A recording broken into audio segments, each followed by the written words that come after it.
Oh, what's this?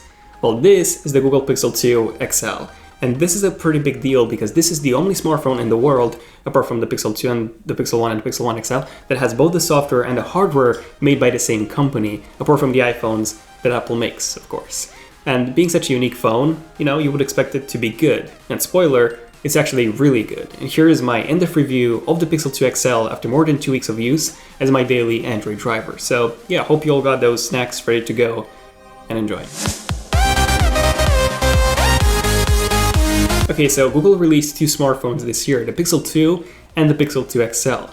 Yes, having the 2 in their names means that this is the second generation Pixel smartphones. And same as last year, you get essentially 2 models. You get the regular one, and then you also get the XL model. And even though they have the exact same specs, the exact same camera, the real flagship is actually the XL, thanks to its 2017 design with very thin bezels, a larger 6-inch display versus 5 inches, and also a Quad HD display versus a 1080p display on the smaller Pixel 2. So the Pixel 2 XL is Google's flagship smartphone for 2017, and there's actually a lot of really good parts about this phone, and a few bad ones as well, but let's start with what's good. Okay, so by far the best part about having a Pixel phone are the updates. So yes, with a Pixel phone you get updates day 1, which if you haven't used an Apple device before, you won't really appreciate how convenient this is. This is really convenient, getting updates the second they are released. I mean, just a few days ago I actually got an update to Android 8.1 Oreo, which, I mean, this is crazy considering that my Samsung Galaxy S8 is still on Android 7.0. Like, what? Come on, Samsung. 7.0 when 8.1 is already out. Come on, Samsung. Come on, DJ Co. Come on. Give us the updates. So updates on day 1 is great, and then Google promises software support for the next 2 years, which is, it's really good. Still not as many years as you would get from an iPhone, which is 4 years, sometimes even 5 years in some cases, but it's definitely by far the best update cycle on any Android device. And then you have the performance number 2. So the Pixel 2 XL comes with the Snapdragon 835 processor and 4 GB of RAM, and since this is pure stock Android, it's incredibly fast, it's smooth, it's fluid, I've actually had 0 performance issues with this phone. Essentially, a Pixel phone is the equivalent of an iPhone running Android because you get updates day 1, you get great customer support, which you can actually access from the Pixel settings menu, by the way, and great overall performance. So this is an overall very good experience with the Pixel 2 and the Pixel 2 XL, and even the Pixel 1 and the Pixel 1 XL. And then also something great about the Pixel is the camera. So this camera is hands down the best camera on any smartphone right now. It's the best camera for daytime shots, the best smartphone camera for low light shots, and also the best camera for stabilization in video, and then also the best smartphone camera for taking selfies, and then also the best smartphone camera for taking portrait mode selfies. Now, apart from this, the dynamic range on this phone is just wow. Take a look at these shots. This is just out of this world. The image processing is top-notch on the Pixel 2, and honestly the reason why this camera is so good is thanks to Google's image processing. So Google is the company with the best machine learning in the world. You've probably known this already, and they actually applied all this to all aspects of the Pixel 2's camera, even in outside apps such as the Google Photos app. This one can actually tell the difference between different pet faces, so different animal faces. So it can actually tell the difference between my 2 pugs, which is outstanding. No other company can do that, not even Apple. So this is honestly the best part about the Pixel 2's camera is this image processing.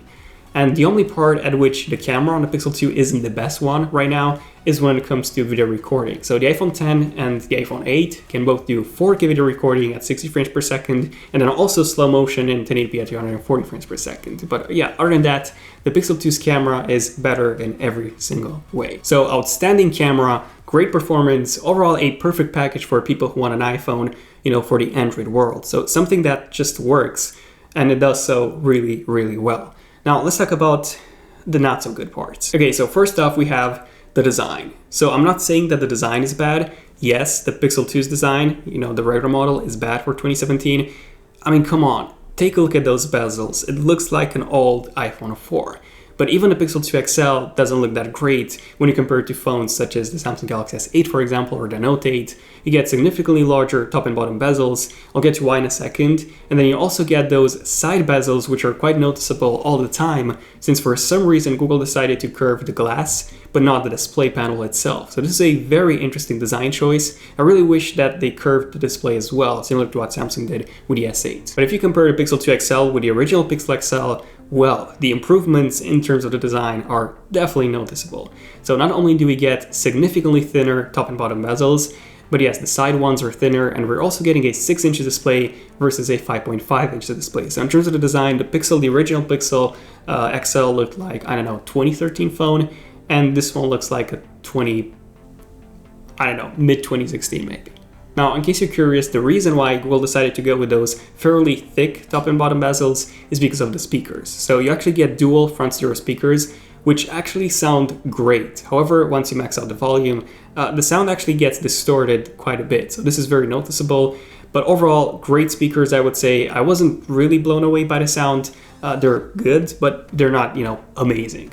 And then the headphone jack, speaking of sound quality, has been removed. Now, I'm actually 100% okay with this because this is the future, but what I'm not okay with is the fact that you get no headphones inside a box. So you do get a 3.5mm to USB Type-C adapter, headphone jack adapter, but you do not get any actual headphones.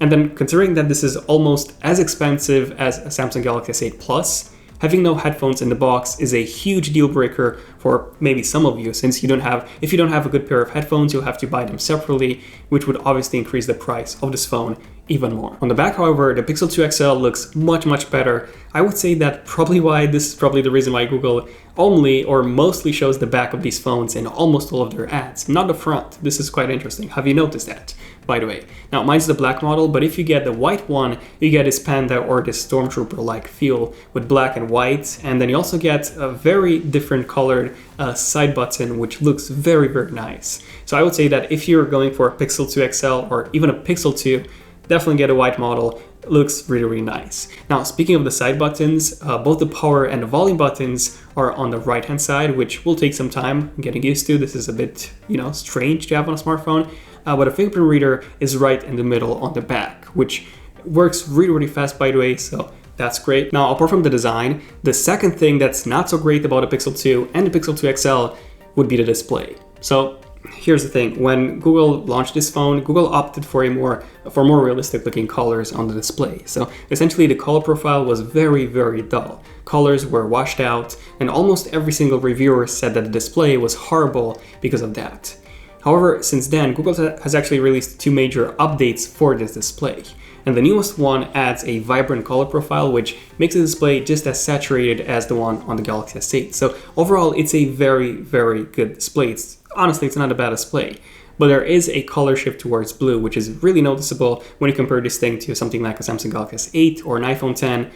And keep in mind that this display is actually manufactured by LG, so the one on the Pixel 2 XL. The one on the Pixel 2 is manufactured by Samsung, same as the display on the S8, obviously, and the display on the iPhone X. Those are also manufactured by Samsung. And yeah, pretty much Samsung's displays are, better than LG's. At least when it comes to smartphone display panels.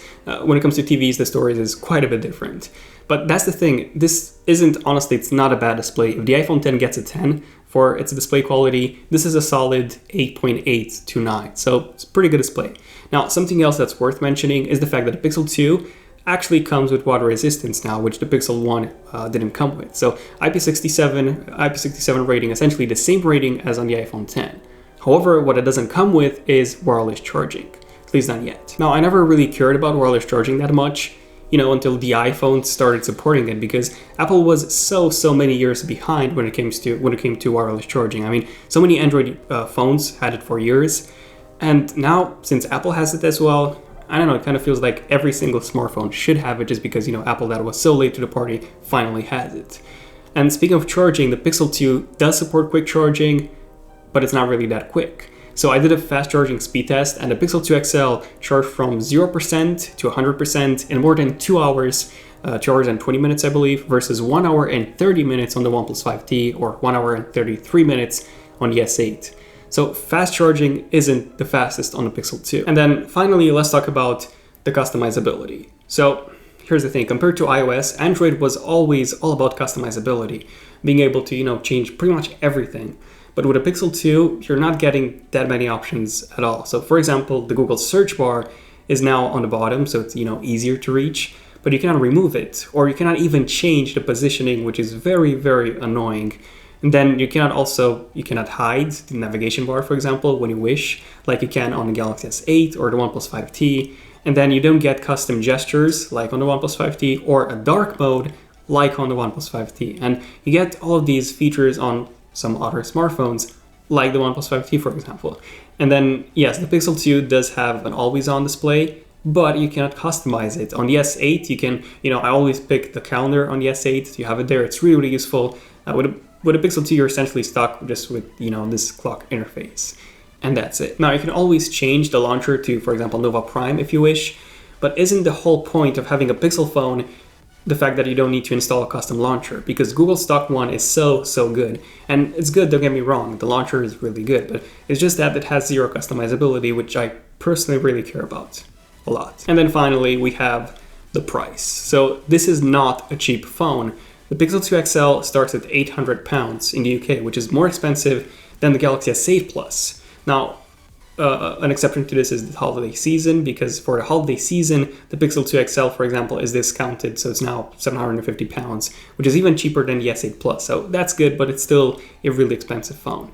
So as a conclusion, is the Pixel 2 XL a good device? Is it worth it?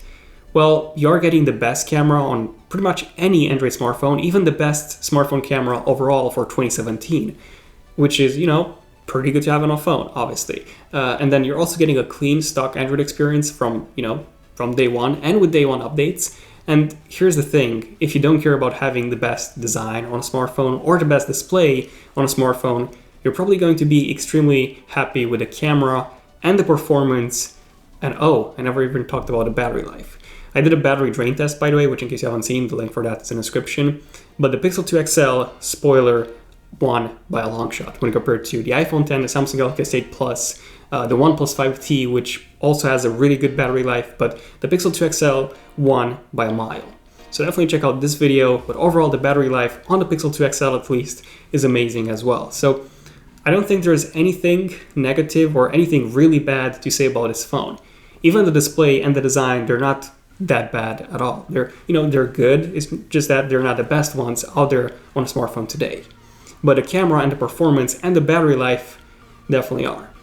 Well, not the actual, numbers when it comes to performance, not a raw performance, but a fluidity, pretty much the best one you can get in an Android phone. But yeah, there you go. This was my in-depth review of the Pixel 2 XL. If you subscribe if you want to see more unbiased, in-depth tech reviews like this one, hopefully was.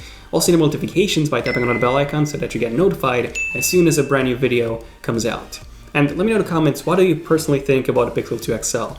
Would you switch to this from something like an iPhone or a Samsung Galaxy phone? Let me know in the comments if you would do that and why. Probably the performance and the fact that you can store, by the way, unlimited photos in the cloud with this one. I haven't talked about that, but that's also a really cool feature. At full resolution, by the way, in Google Photos. That's really useful. But yeah, let me know in the comments what you guys think about this phone. If you have enjoyed it, this has been pretty much it. I'm Daniel, and I'll see you guys in my next one. So, no tech, signing out. Cheers.